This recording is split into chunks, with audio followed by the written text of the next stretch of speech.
Bueno, dentro de estos espacios también veíamos cómo nos ponían a contrastar dos cosas, ¿no?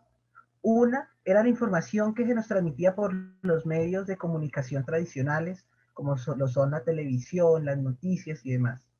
Pero también se nos ponía a contrastar esa realidad que se vivían en esas manifestaciones que eran transmitidas también por las redes sociales. Entonces aquí vienen diferentes preguntas que se nos hacían y es, ¿cómo contrastar la información que algunos medios de comunicación transmiten con lo que verdaderamente viven esos jóvenes en las movilizaciones? Y asimismo, ¿cómo no reaccionar frente a toda la información que se encuentra en redes sociales?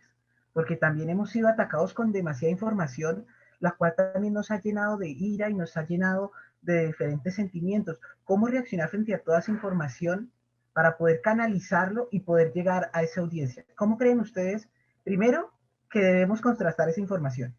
Y segundo, ¿cómo debemos reaccionar frente a toda esa información que nos llega? Bueno, respecto a la pregunta que planteas, primero quisiera iniciar con cómo no reaccionar con lo que encontramos en redes.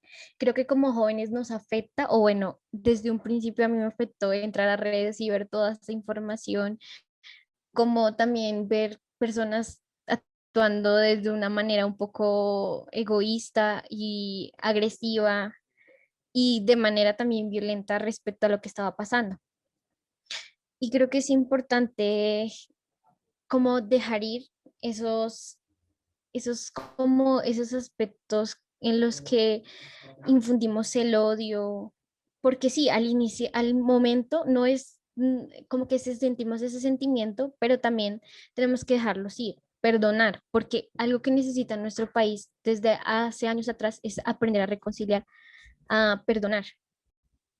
Y creo que es importante no perdonar desde un sentido pasivo, sino perdonar al accionar, porque guardar todos esos sentimientos negativos respecto a lo que está pasando nos lleva como a actuar de manera negativa y de actuar de manera violenta. Y creo que es importante que al salir a las calles o desde casa manifestar una posición donde no, porque alguien piensa diferente a mí, no puedo dejar que alce su voz. Entonces, creo que alzar nuestra voz también implica no juzgar a la otra persona por ser diferente o por pensar diferente.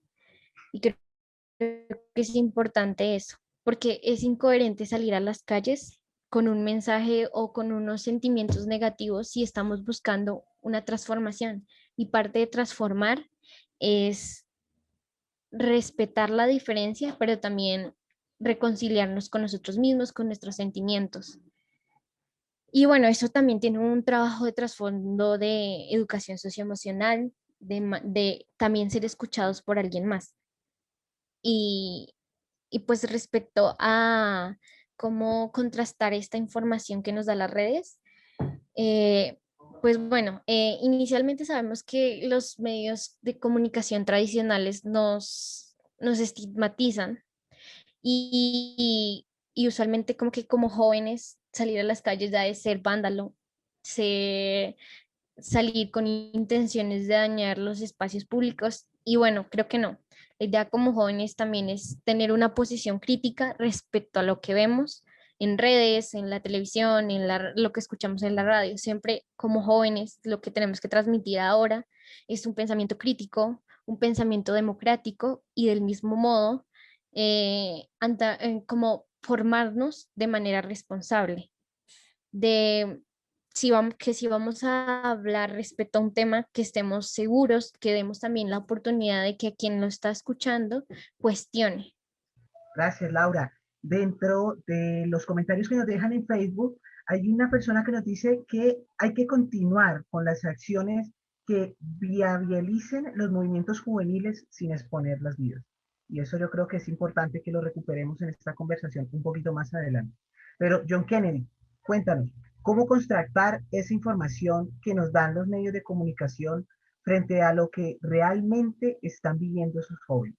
Y también, ¿cómo reaccionar frente a esta información que se encuentra en redes sociales? Eh, Desde hace mucho tiempo nos vienen vendiendo la idea en que somos un país de libre expresión. pero cuando tú das tu opinión sobre algo y tienes la razón y a la otra persona no le agrada, desciende como que a atacarte y que no estás en lo cierto y que es mentira y que no es verdad. Eh, entonces, allí como que empieza a chocar un poco, bueno, si somos de libre expresión, ¿por qué nos están censurando? Digamos que en las redes sociales, los canales de televisión, entre otros. Entonces ya como que vemos esa doble moral del Estado, como que sí, como que no, o sea, manejando a su conveniencia, ¿no? Porque somos un país de libre expresión cuando les conviene, pero cuando no les conviene, nos empiezan a censurar. Es como que pensar qué está pasando aquí, ¿ya? Y como que asesorarse bien de las informaciones que nos llegan a nosotros, ya no como que dejarnos manipular por lo primero que veamos, que también veamos acá, miremos el punto de vista de acá para así mismo poder estar de acuerdo y saber qué es cierto y qué es mentira.